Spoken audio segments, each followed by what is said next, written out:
Welcome back to the Newport Gulls pregame show. This is the front office report, and I'm joined, as always, by the general manager of the Newport Gulls, Chuck Pava. And Chuck, opening day here at Cardines Field was a huge success. 2,160 people came to see the Newport Gulls defeat the Mystic Schooners 9-0 here. Just what a great night in Newport. Yeah, it was a great weather night, opening night, celebrate our 2014 championship.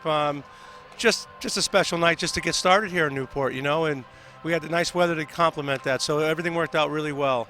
That was Gulls game number 289 here at Cardines Field, nearing 300, a huge feat for a team been in the league 15 seasons.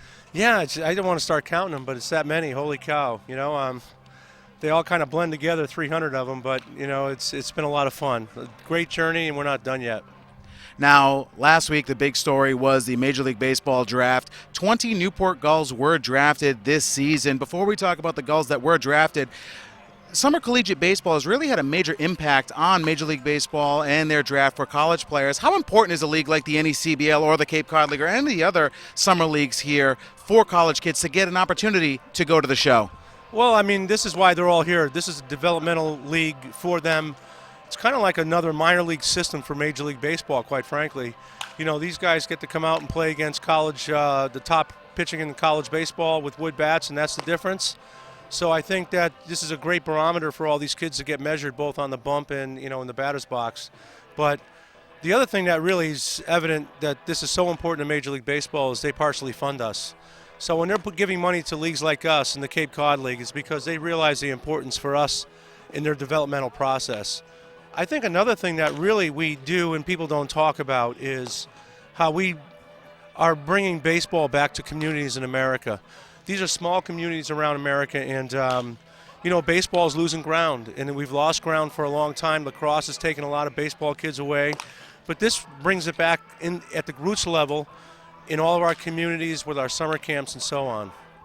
Now, the Newport Gulls had 20 Gulls drafted this year in the Major League Baseball draft. That is a franchise record. 19 were drafted in, I believe, 2013. It was in the teens again last year in 2014, but had a huge opportunity for this organization to show what sort of talent is drafted here by the Gulls, and then all of a sudden they're in the major leagues.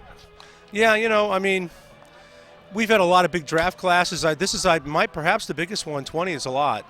So it always makes us proud that we're able to be a small influence or a small touch in these young men's lives as they journey to this game to try to get to professional baseball. So we're very proud of that, and our little touch with these kids. And what makes us, of course, always proud is when you get messages back. I got a message back from almost every one of them that said, "Best summer of my life, made a big impact on my development. Thank you so much." So, it is important to these kids, and this is why these kids make the journey to come here.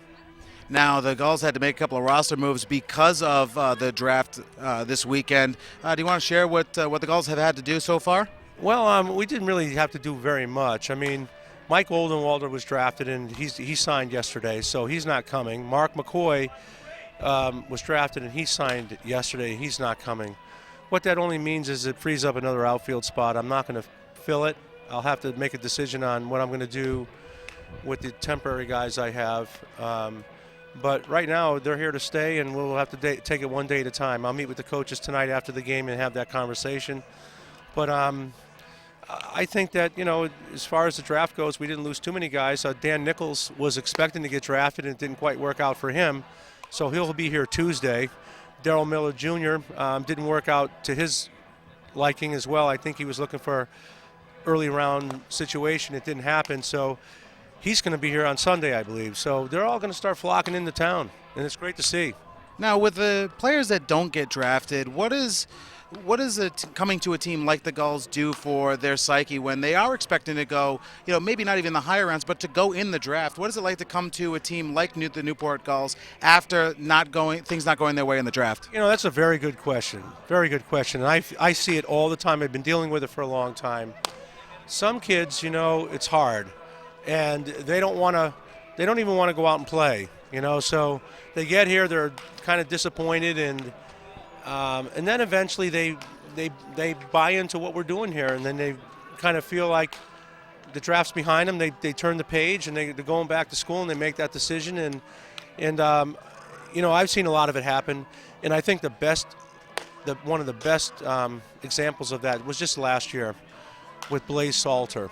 Blaze was expected to go in the draft. He Big Ten Player of the Year, and he didn't get drafted at all. Came here. I talked to him on the phone. I know he was disappointed, but then he said to me, I always wanted to be a Gull. Now I get to be a Gull. So he showed up here, and he had a choice. He can go through the motions and just, be pissed, or buy into being here and be a great Gull, and that's exactly what he did. He bought into it, and he's an MVP of the league. So they're just very different for either kid, most kids, but those kids are pretty talented, and when they get here, they don't want to embarrass themselves. So they eventually get here, and they know they need to compete, so they do that. Gulls look to get their third straight win at Cardines Field. Should be a fun night here tonight. Beautiful night for baseball against Ocean State. Yeah, it's Friday night. It's Salve Regina night. It's going to be, our season's going to start getting warm. School's going to start ending. And then the crowds will start to swell here. So I'm excited for these guys to have that opportunity. Thanks very much, Chuck. Thank you. Thanks for having me. Not a problem. That is our front office report with General Manager Chuck Pava. The Newport Gulls pregame show continues next.